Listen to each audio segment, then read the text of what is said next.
The snow fell like judgment upon Evangeline Thorne as she stumbled through the darkness, her thin shawl no match for the Minnesota blizzard that tore through her bones. Each step forward felt like her last, ice crystals forming on her eyelashes as the wind howled its merciless song across the endless prairie. If you want to witness the most incredible romance in the frontier, subscribe right now, because this gets more intense with every minute.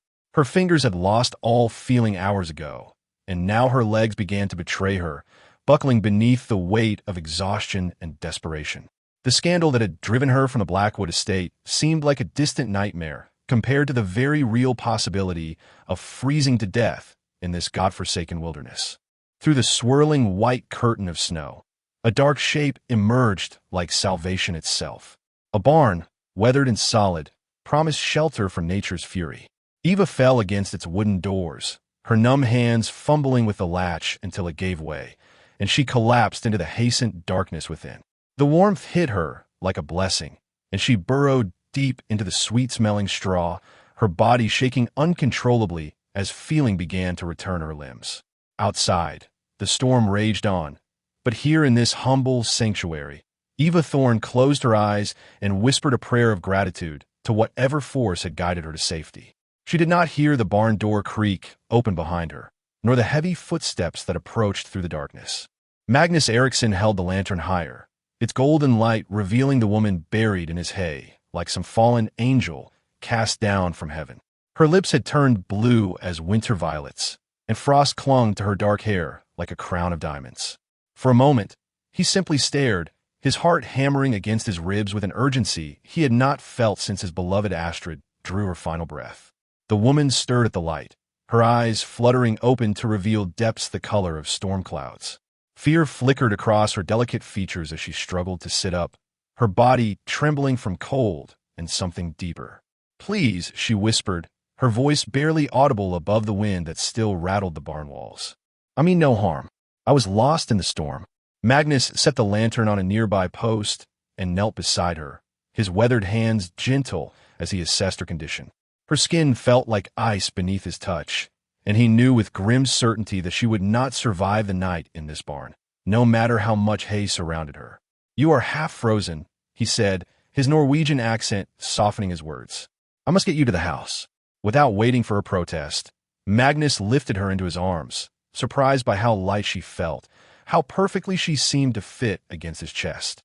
The wind fought him as he carried her across the yard to his cabin, where warmth and safety waited beyond the threshold. The cabin enveloped Eva in blessed warmth as Magnus settled her into a chair beside the crackling fireplace. Orange flames danced across rough-hewn walls, casting shadows that seemed to embrace her like old friends. She pulled the thick woolen blanket he had wrapped around her shoulders closer, feeling life slowly return to her frozen limbs. "Papa, who is the lady?" A small voice piped up from the doorway, and Eva turned to see a golden-haired child of perhaps 8 years peering at her with curious blue eyes. The little girl wore a nightgown that had been carefully mended, and her hair hung in loose braids down her back. "This is Miss Thorne," Magnus said, his voice gentling as he addressed his daughter. She was caught in the storm and needed shelter. "Ingrid, go fetch some of your mother's clothes from the trunk." The child nodded solemnly and disappeared up a narrow staircase, her bare feet pattering across the wooden floor above.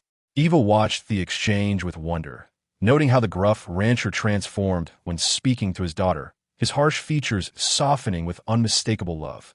"She is beautiful," Eva whispered, her voice still hoarse from the cold. Magnus stirred the fire with an iron poker, sparks spiraling up the chimney like tiny stars. "She is all I have left of Astrid," he said quietly, and Eva heard the weight of loss in those simple words. 3 days had passed since the storm, and Eva found herself settling into the rhythm of the Eriksson household, like a missing piece finding its place in a puzzle.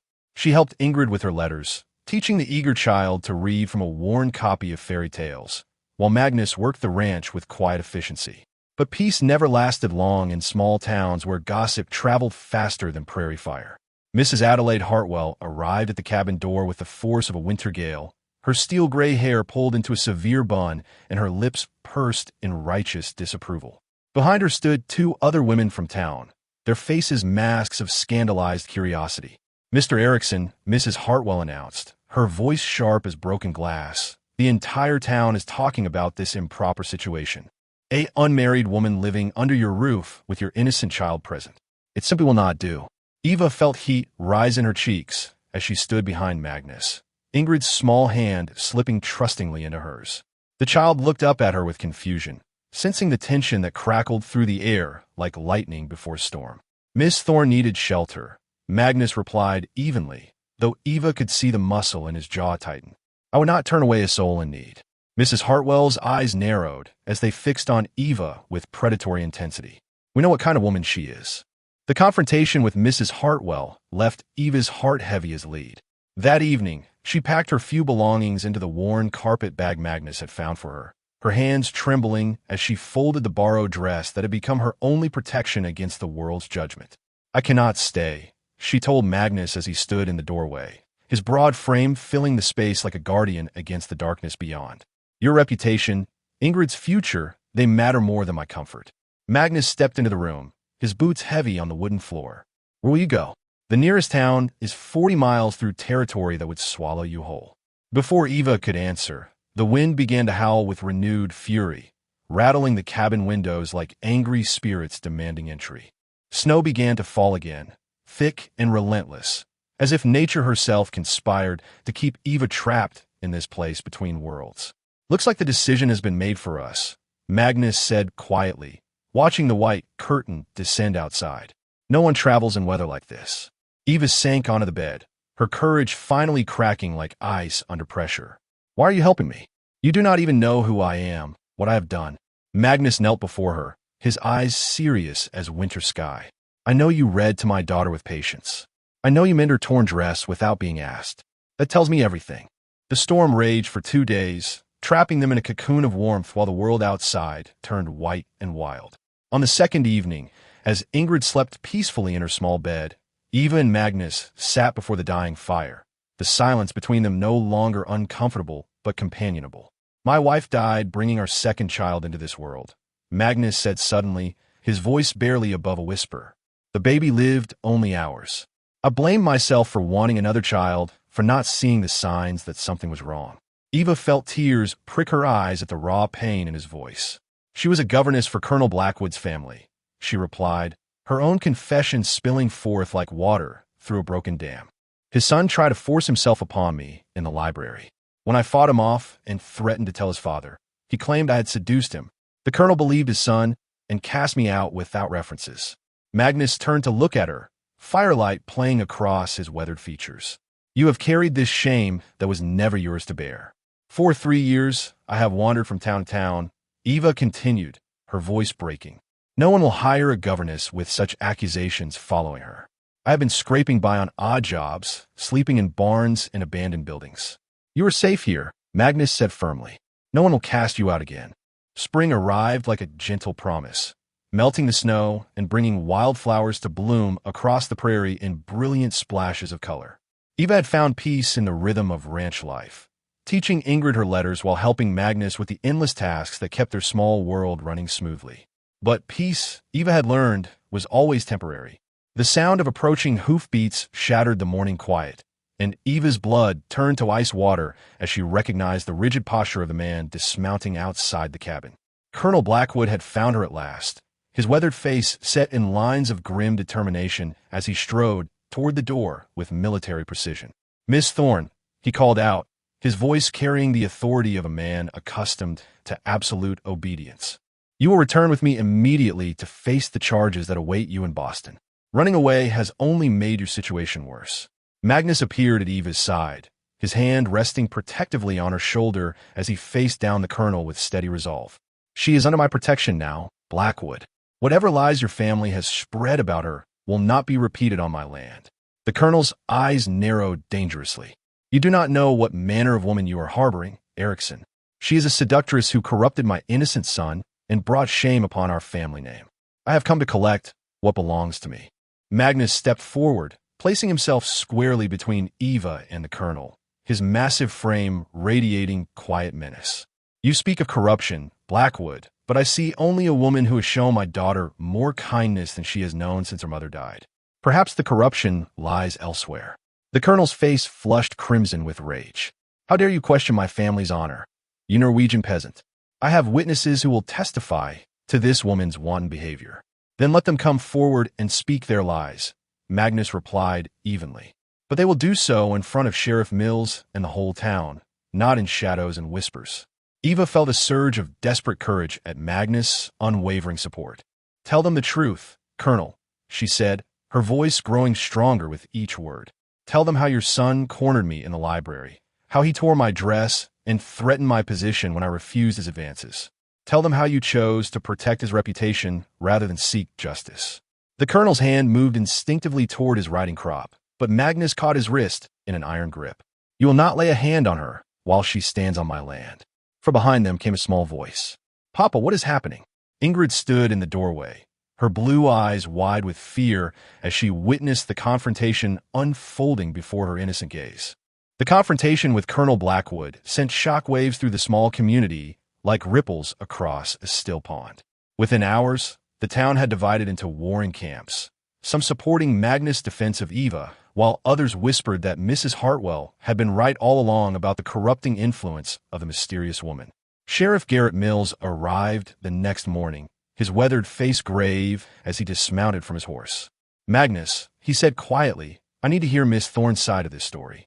The colonel is demanding I arrest her for theft and moral corruption. Eva felt her knees grow weak, but Magnus' steady presence beside her gave her strength. She told her story clearly, watching the sheriff's expression grow increasingly troubled as she described the attack and subsequent cover-up. That evening, as if sensing the turmoil surrounding the adults she loved, little Ingrid fell ill with a burning fever that left her delirious and calling for her mother. Eva tended the child through the long night, cooling her brow with damp cloths and singing soft lullabies while Magnus paced the cabin like a caged wolf. She will be all right, Eva whispered as dawn broke gray and cold outside the windows. Children are stronger than we think.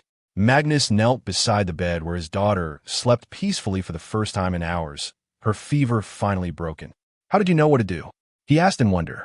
Sheriff Mills returned a week later with news that changed everything. His investigation had led him to Boston, where he discovered that Colonel Blackwood's son had a pattern of inappropriate behavior with household staff that the family had repeatedly covered up through intimidation and bribery. The truth came out when he confronted young Theodore Blackwood directly. The boy, now 23 and still living off his father's wealth, broke down under questioning and confessed to his assault on Eva and two other governesses before her. His guilty conscience had been eating at him for years. Miss Thorne, Sheriff Mills said as he stood in the Erickson cabin, his hat held respectfully in his hands. I owe you an apology. The charges against you have been dropped, and Theodore Blackwood will face justice for his crimes. The colonel has agreed to provide written statements clearing your name in exchange for our discretion regarding his family scandal. Eva sank into a chair, overwhelmed by the sudden reversal of fortune. After 3 years of carrying shame that was never hers, she was finally free. But freedom, she realized with growing dread, meant she no longer had a reason to stay in this place that had become her sanctuary. I should begin making plans to leave, she said quietly, though the words felt like shards of glass in her throat. Now that my name is cleared, I can seek proper employment elsewhere. Eva packed her belongings with mechanical precision, each folded garment feeling like another step away from the only happiness she had known in years. She had received a letter from a family in California seeking a governess, and the promise of a fresh start beckoned like sunlight through storm clouds. Magnus watched from the doorway, his jaw set in that familiar line of stubborn determination. You do not have to leave, he said for the third time that morning. Ingrid needs you. I need you. Eva's hands stilled on the worn fabric of her traveling dress. That is precisely why I must go, she replied, her voice barely above a whisper. You both deserve someone without the shadow of scandal following her, someone the town will accept without question.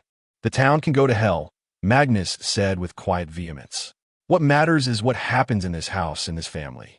Ingrid appeared at his side, her small face streaked with tears.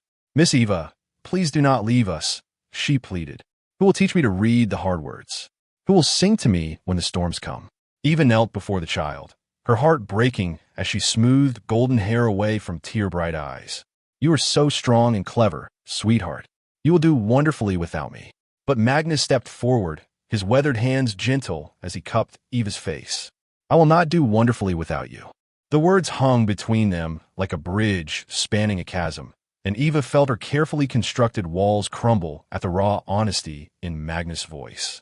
His hands were warm against her cheeks, calloused from years of honest work, and she could see her own reflection in his winter blue eyes. "Marry me," he said simply, the words carrying the weight of absolute certainty. "Not because you need protection, not because Ingrid needs a mother, but because I love you, Evangeline Thorne. I love your strength, your kindness, the way you see beauty in broken things and make them whole again." Eva's breath caught in her throat as tears spilled down her cheeks. 3 years of wandering, of believing herself unworthy of love, melted away like snow in spring sunshine. "Yes," she whispered, her voice breaking with joy. "Yes, Magnus, I will marry you." Ingrid squealed with delight, throwing her arms around both of them as they laughed through their tears. The little family stood together in the doorway of their cabin, watching the sun set over the endless prairie that had brought them together through storm and trial. 6 months later, as autumn painted the landscape in shades of gold and crimson, the whole town gathered to witness their wedding. Even Mrs. Hartwell attended, her disapproval finally softened by the obvious happiness radiating from the unlikely family. Have you ever found belonging in unexpected places? Tell us about your moment of acceptance in the comments below.